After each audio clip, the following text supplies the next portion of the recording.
or you had some money in your account that all of a sudden is gone. Or maybe they have their own account. Maybe they have their own account, and when it's their time to pay their part of the bills, their share of bills, they always come up short every time, because of a habit or addiction. Let me tell you something. Everybody thinks when I say addiction, I'm only talking about drugs, but I'm not only talking about drugs. Addiction is addiction. Too much of anything is not good for you.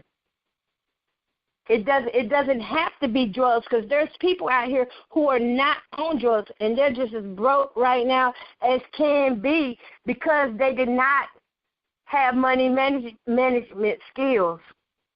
And so they're just as broke as they can be. All right. Again, another sign of that is changes of behavior and the secrets.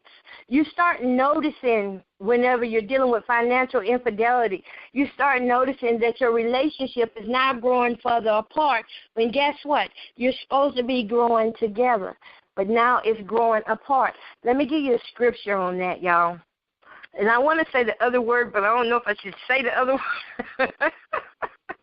Let me give y'all a scripture on this growing apart thing, because one thing about it is when you are equally yoked, you are pulling in the same direction. When you're with someone that's supposed to be for you, you will grow together. Okay, if you go to Deuteronomy 22:10, it says, do not plow with an axe and a donkey yoked together. That's the New International Version. And the King James Version says, thou shalt not plow with an ox and an ass together. So if you've got an ass, y'all knew I was going to do that, right? Okay, so y'all get what I'm saying, though. Equally yoked. Whenever you're not yoked and when you're not equal, and to understand what yoke means, it means together. It means together. Together. It's a Greek word for together. Whenever you're not together and one is pulling to the left and the other is pulling to the right, you can't get anything done. When one is steady going down and the other's trying to go up, guess what? You're not going to get any growth out of any situation like that. So you got to notice those changes that are coming about from this financial infidelity. Whenever they start running around acting secret and they're watching you and peeping at you to see what you're doing, to see if you're paying attention, or they're trying to pick y'all mind. Y'all know. Men will pick your mind right quick. They'll set you up with a good one, too. They'll sit there and kiss you on your cheek and be picking your mind at the same time. Bless their heart. But you have to pay attention, and it's always good to go and talk to your partner about that. All right, so let me see here. Some more things about financial infidelity is whenever someone has a credit card debt. You know, maybe your partner has a credit card, and you ain't told them that you got a credit card. Let me say it like that. Maybe you got a credit card, and you ain't told your partner about it because you can't trust them. You see what I'm saying? When you open up a relationship full of lies, guess what? You're going to reap nothing but lies. And every time you turn around, you're going to have to keep feeding one lie with another lie. You're going to have to keep on straining to grow because of the lies got you. So credit card debt, if you're running up credit card debt, stop it. If you got a credit card, now I will say this too. Let me say this too. This is for marriages that I'm talking about where you're pulling together. If you're just shacking and you're just boyfriend and girlfriend, I don't even recommend that you start tying your money together.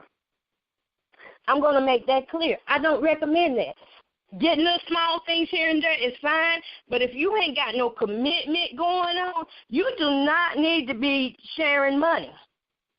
You don't need to be sharing money if you don't have a commitment relationship going on. If you don't have some type of understanding, you do not need to be sharing money. If you're bad at holding grudges, you're not going to be good at sharing money. Okay? So for the couples, so that basically was for the couples there. Another thing is, those of you in business, If you're in business and you have a business partner and they're making purchases without you being around, and then all of a sudden you get the bill and you're like, what is this? What did you get with this? You know, that's being sneaky. That's being underhanded, doing things, and then you finding out about it later. Let me tell you something. What do y'all think is worse?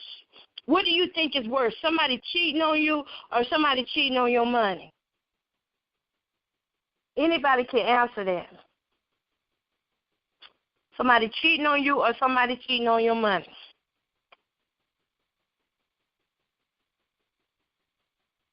It's the same. It's the same. But most people will tell you right quick, I don't play about my money. I can get me another man. I don't play about my money. So most people kind of gear toward that side there to follow the money. And when it comes down to infidelity, you think about how it makes you feel when if you've ever been cheated on. If you've ever been cheated on, think about how that infidelity made you feel. It made you feel empty, could have made you nervous, have anxiety, depression, and that's the same way it is with your money. When it comes down to your money and somebody starts cheating on you with your money, that's the same way it makes you feel. You want to know where your money is going and what's it going on, but when someone is steady being sneaky and playing underhanded games, and they come to you at the last minute and say, well, baby, I spent this on that, and try to kiss up to you, in your heart, those kisses feel good. The kisses feel good in the flesh, but in your heart, you know there's something turning in there that's a sickening to you, and you're thinking, how could they do me like this? Why would they want to do me like this? So that's why I'm making y'all aware of what financial infidelity is. And another thing, the next thing actually is to learn how to discuss your financial transactions with your partner. This is for the married people. Sorry, singles. I'm really not. I'm not going to encourage y'all to start sharing money. I'm not going to do that because I've been that route before, and I feel like this. Until you are married as one, you are still single. I don't care how long you've been together. Until you get it on paper, you are still single. Because at the end of the day, if something happens to you or him, guess what? You're not even responsible for him. He goes back to his family, and you do too. So I would not recommend that for singles. But however, if you are married and you're having financial issues, I recommend that for y'all. I recommend that to the married folks. Okay, to get out and start talking more with each other. And I know, judging from, it's hard to talk with people about money. It really is. People don't like to talk about their money.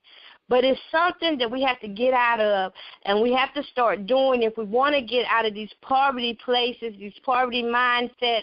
We have to learn how to manage our money, and we can't manage our money if we're not on one accord. And one accord could be if you're single, if you're not on one accord with your bill collectors. Guess what? When you sign those papers or contracts, that's a partnership. Right there, that's a contract saying, I agree to do such and such amount on such and such date. That's a contract.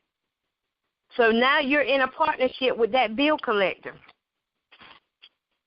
So you need to learn how to discuss, learn how to be open about your financial issues to the people that you need to be open to. I'm not saying go out here and tell everybody, look, this is what I said. Don't do that. Talk with the people who you need to talk with. All right, so here's some things that you can do when it comes down to financial infidelity. If you are the one who's always, okay, ladies, y'all got bad shoe habits and stuff and makeup habits and stuff. If you're the ones that sneak in, ladies, let me tell you the honest truth. Be completely honest about your money. Don't be sneaking. That's for the married people. Be completely honest about your money.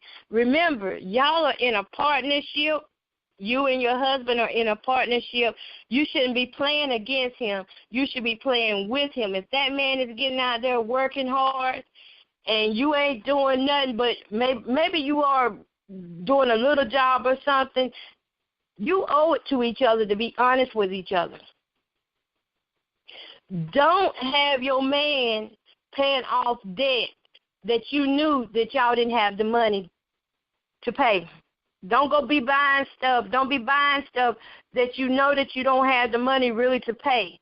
Because every time you send that man out, every time that man goes out to work, you remember he's doing that for you and them kids if you got a good man. Now, I can't say about a bad man, but I'm saying if you got a good man who's going out there and working, he deserves to be he deserves to have the truth about what you're spending the money on. He deserves that.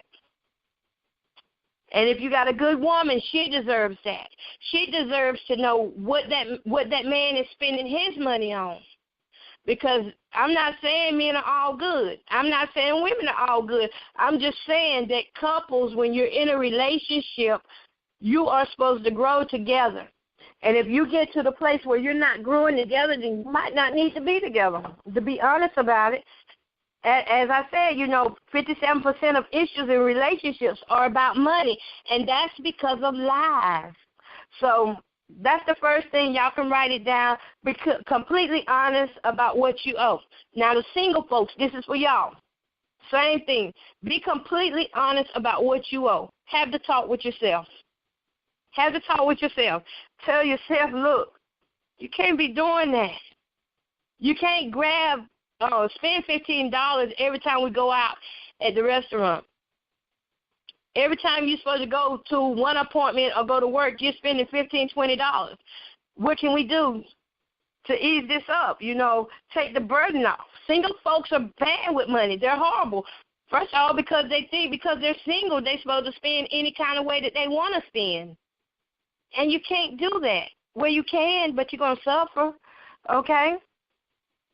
The next thing is, for the couples, set a time aside to discuss your money.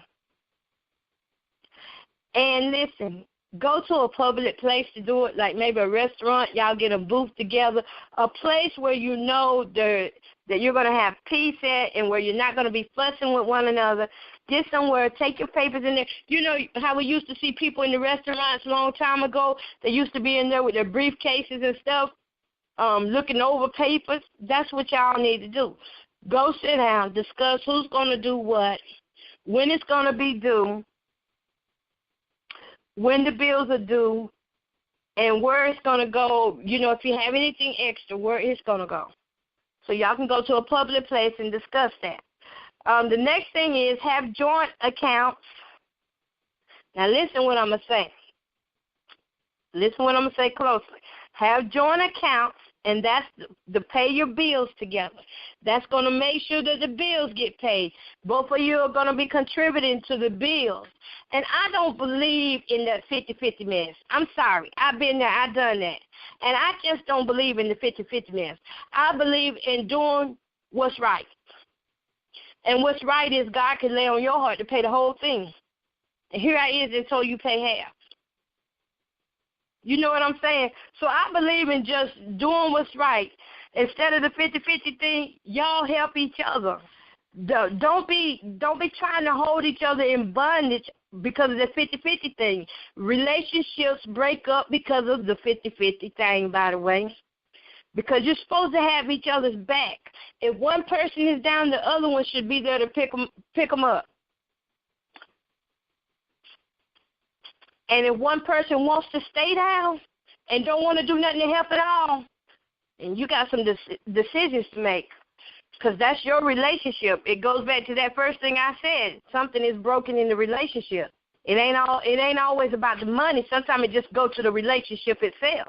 If you're with someone who don't want to do nothing and you carrying all the burden by yourself, you in a broken relationship, a one-sided relationship, and you need to make some decisions And you can't blame that man if he sit there and drain you dry. If that's what you're allowing him to do when you know better, you can't blame him.